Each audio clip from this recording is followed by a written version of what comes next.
I have the pleasure of having businessman Frank Howard of Montgomery County with me today. And Frank, I want to welcome you. Thank you, Ryan. It's good to be here. Thanks for having me. Absolutely. Frank, I take it that you had an opportunity to listen to my interview with Congressman John Delaney about the proposed White House Iranian deal, and I was just hoping that you would share your thoughts with about the interview and anything else we'd like to talk about. Okay. Yes, I did, Ryan. I thought it was a good interview, as all of yours are. I did listen to it, and I appreciate the opportunity to come on your show and share my thoughts with your listening audience. Where would you like to start, Ryan? Because this is quite a broad topic, as you know. Absolutely. So you listened yesterday to the congressman talk, and of course I asked him at the very end of the interview whether or not he was planning to vote on it. And so as he went through the various bullet points and outlined the deal, I'm interested to hear your perspective. Is this a good deal or a bad deal for the United States, Frank? And if you were a United States congressman at this point, would you be voting for the deal or would you vote against it? I think it's a bad deal for just about the entire world, Ryan, but you asked me about the United States. I think, and if I was a congressman, of course, I would only be able to vote on the interest of the United States. I think it's a bad deal for the United States for a lot of reasons. Yeah, absolutely, Frank. So I wanted to ask you, Frank, are you concerned about the lack of anytime, anywhere inspections? Because, of course, the IAEA said that they did not need to be, that this really didn't need to exist. And considering Iran's history, would you be concerned of not having inspections at any time in any place? Yes, Ryan. Some of your listeners may know, some may not. I recently wrote an open letter to Congressman Delaney about my concerns about the Iran agreement, and one of several of my concerns was, in fact, the lack of true verification, the 24-day advance notice before any site inspection is undertaken, the fact that no Americans can be on the inspection team, and even the side deal we heard about where the Iranians, in some cases, reportedly can provide their own inspectors, which is akin to the fox guarding the hen house. So, yes, the lack of true verification is a major stumbling block to me, and I think that most negotiators negotiating on the part of the United States would have gone in with that as one of their set points, that if it's not true verification, all the rest is just noise. I didn't get to this question with the congressman, but I've sort of laid the footing for it that when he spoke at the Beth Shalom Center, there was a few questions in the audience and that some people asked regarding the deal. And one of the questions that struck me was, how can we do business with a country who has declared that they would like to wipe Israel off the face of the map, as well as the United States? Ryan, you're a good straight man, because that was one of the things that I wanted to share with you and your listeners. We're not talking about an agreement here between the United States and Canada or Australia or Japan or Malaysia.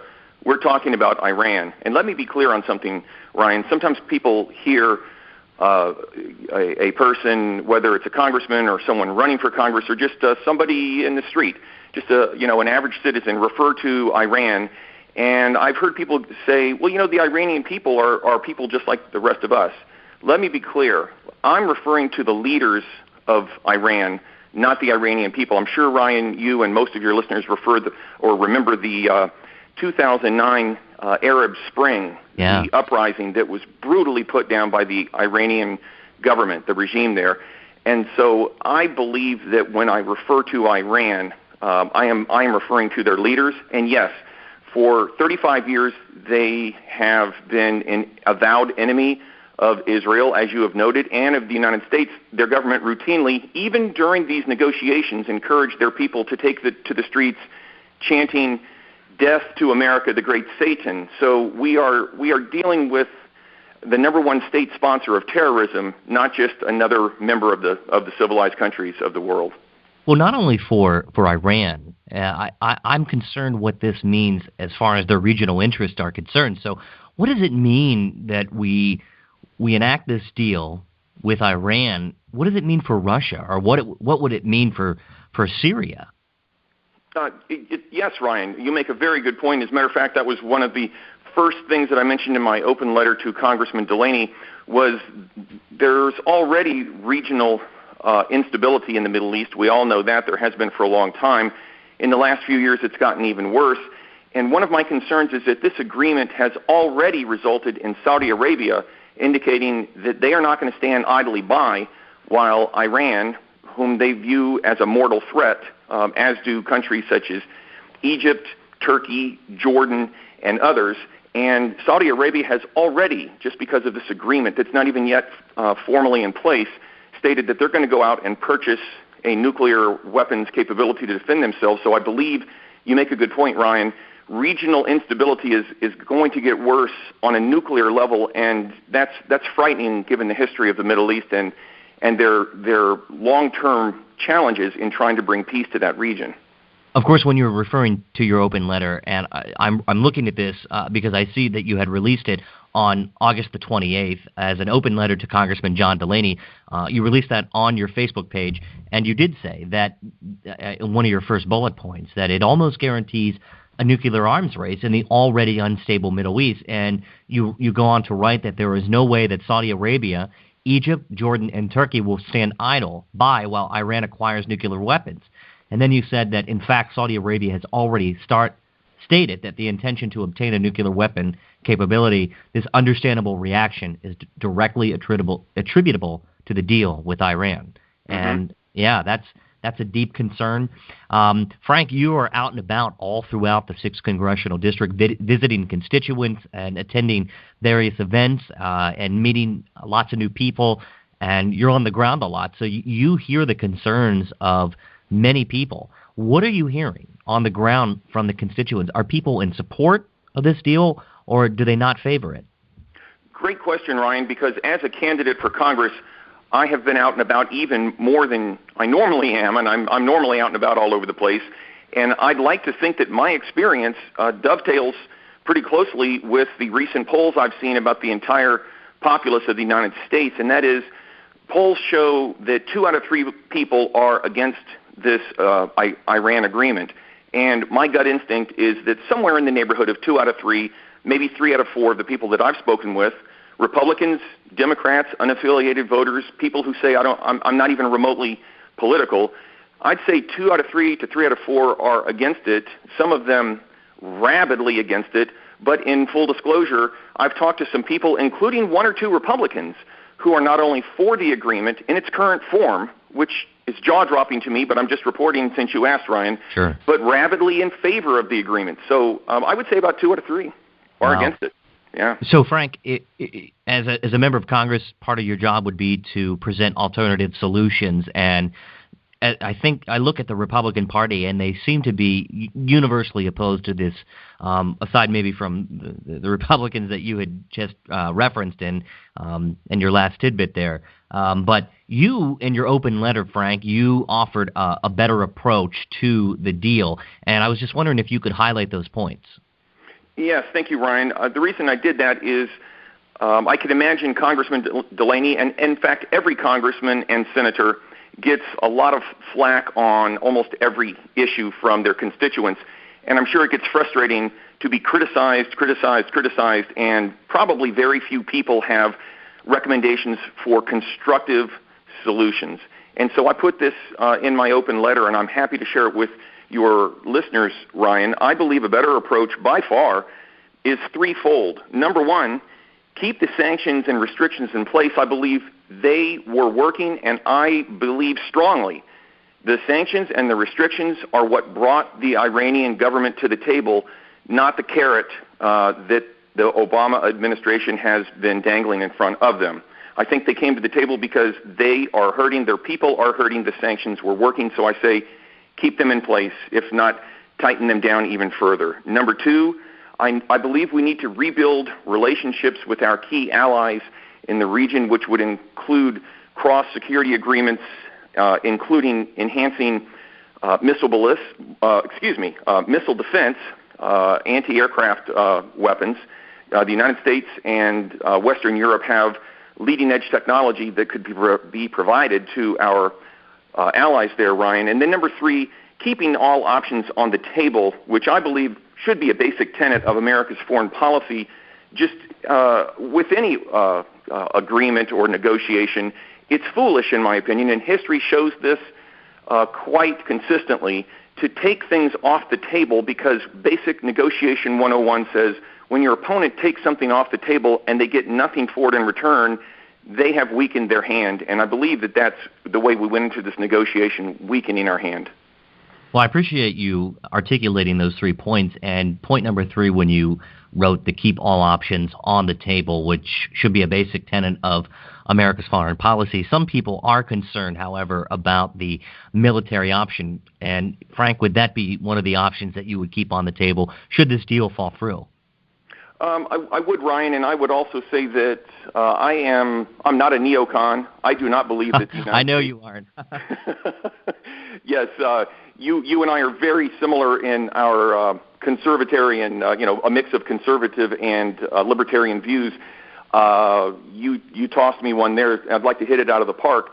I am not a neocon. I do not believe the United States should be running around the globe being the world's policeman. But when it comes to our very security, the very first responsibility of the United States federal government is to protect its people, and our allies on I guess, a second tier of responsibility. And I believe Israel and our other regional allies in the Middle East would be in mortal danger. And so, yes, I would not take the military option off the table. That does not necessarily mean boots on the ground, an invasion a la Iraq or Afghanistan, but it would possibly, I'm not a military expert, but it would possibly mean providing support to Israel, be it air cover or bunker-busting bombs, weapons, to help them lead the charge, because I believe that Israel at some point will be forced to take action, and I would hate to see the United States standing idly by and leaving Israel to fare on their own against Iran. And there's been a few breakthroughs here in Maryland. In fact, Senator Barbara Mikulski came out the other day and said that she would support the deal, effectively granting the 34 votes in the Senate.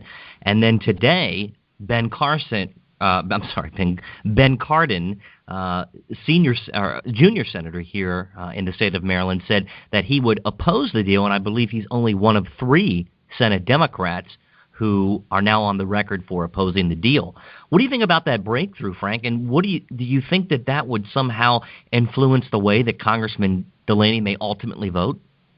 Well, Ryan, it's almost like you're reading my mind, because I wanted to ensure that we had enough time to make that point, and you've just made the majority of it for me. Coincidentally, yes, when I heard a couple days or so ago, yesterday, the day before, that Senator Mikulski was going to vote for the Iran agreement, being the 34th and crucial 34th vote for the agreement, effectively eliminating Congress's ability to kill the agreement, I thought, well, that aligns with the 1/3, 2/3. 34 is approximately a third of the Senate is for it, and if the others are now going to be able to vote against it, that would be about 2/3 against it. So again, the United States Senate and the United States population seem to be 2/3 against it, but our deliberative bodies' rules and the way they go about their business are the rules and the way they go about their business. And so, yes, I believe she has provided the political cover for Congressman Delaney, and I'm not singling him out, and other senators and congressmen to now vote however they think is in their best political interest.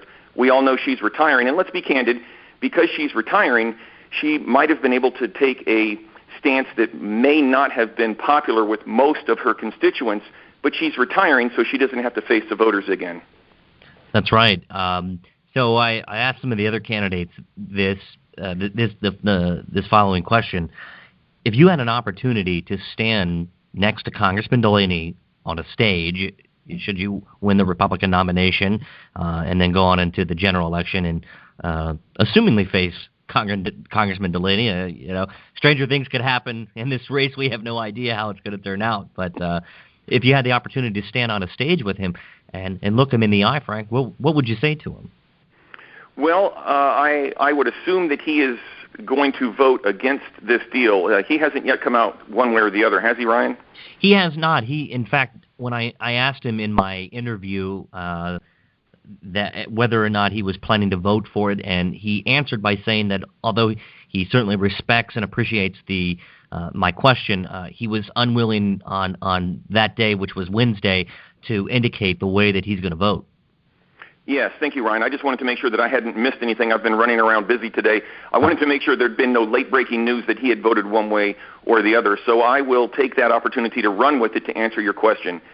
If he votes against the Iran agreement, who am I to judge his motives? I would stand next to him on the stage, look him in the eye, shake his hand, and on the topic of the Iran agreement, I would tell him that I sincerely believe he made the right decision for America and our allies in the Middle East, and in fact for most of the world, if not all of the world. If he voted against it, I would look him in the eye, shake his hand, and say that I respectfully disagreed with his vote, and I'm looking forward to the election on November 8th. Sure. So, Frank, I really appreciate your time, and you and many of the others you guys are all over the 6th District, running around and meeting new voters, shaking hands, and I know last night you were at a dinner for the Frederick County 2 nights ago, you were at a dinner with the Frederick County Republicans. And how's the campaign going? Everything going well? Yeah, it's going well, Ryan. It's been a lot of fun going all over the 6th District, meeting people, talking to people, the proverbial shaking hands and kissing babies, and mostly listening. People think of candidates for public office and politicians who are in elected office as nonstop gabbers, people who just talk. But it's been a lot of fun to listen to people and to hear what's on their minds, to ask them questions. What do you think about this? What do you think about that? Tonight I'll be going to a local high school football game here in Montgomery County with a couple of volunteers, and I hope to be able to engage some of the young people, maybe some of their parents, but also some of the young people in attendance, and find out what they're thinking about the issue. So yes, it's been a lot of fun. I've really been enjoying this, and I'm looking forward to the rest of the race right on up through the primary in late April, and then hopefully beyond that on to the general in November of 2016. Absolutely. Well, Frank Howard, I appreciate your time, and you know that anytime you want to come back, this is an open platform for you to discuss your candidacy, and it's important that the voters in the 6th District understand where the candidates stand and their positions and understand what they hope to accomplish on behalf of all of us, the voters. So, Frank, come back anytime. I'm happy to post any of your materials on my own website, and the goal is information and education. We want to get as much out there as possible about each of you. Thank you, Ryan. It's been my pleasure. I will take you up on that offer. And, hey, back at you. Keep up the good work, especially with the recent demise this summer of the local Gazette newspaper. You're doing a great job as always, but an even greater job filling the void that they've left in reporting on this race. So keep up the good work. Well, I appreciate that, and that's a big void, and that's why I'm hoping to provide this type of content for people out there on the Internet to find and to become better informed. And that's the goal, is everybody who goes to the election, to the polls, can turn out and make a value-based decision. And so, again, Frank, thanks so much, and you have a great Labor Day weekend. Thanks. You too, Ryan. Bye-bye. Bye now.